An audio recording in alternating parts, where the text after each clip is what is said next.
তানু আপনি লিখেছেন, আমার বিয়ের বয়স ৫ বছর, আমার কোনো বাচ্চা নেই, কি আমল করলে বাচ্চা হবে? বোন তাহমিদা, আল্লাহ তাআলা আ আপনার বিয়ের ব্যবস্থা করে দিন, আমরা দোয়া করি। বিয়ের বয়স তো ৫ বছর আ হয়েছে কিন্তু বাচ্চা-কাচ্চা নেই। আপনি আল্লাহ তাআলার কাছে সাধারণভাবে ইব্রাহিম আলাইহিস সালাম ও যাকারিয়া আলাইহিস সালামের যে দোয়া সেটি পাঠ করবেন। রব্বি হাবলি মিনাস সলিহিন, রব্বি হাবলি মিন লাদুনকা যুররিয়াতান তাইয়্যিবাহ ইন্নাকা সামিউদ দুআ।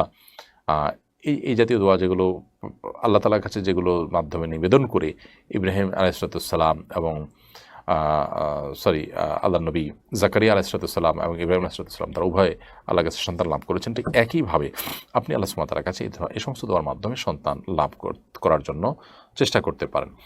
এর বাইরে একটা জিনিস আমাদের মাথায় রাখতে হবে যে আল্লাহ রাব্বুল আলামিন আ কাউকে যখন আল্লাহ রাব্বুল আলামিন সন্তান দেন না, তখন এটা তার জন্য আল্লাহর তরফ থেকে একটা পরীক্ষা। তিনি এই পরীক্ষা উত্তীর্ণ হওয়ার জন্য আপ্রাণ চেষ্টা করবেন এবং সচেষ্ট থাকবেন যে তিনি আল্লাহ সুবহানাহু ওয়া তাআলার ফয়সালাকে মেনে নিবেন।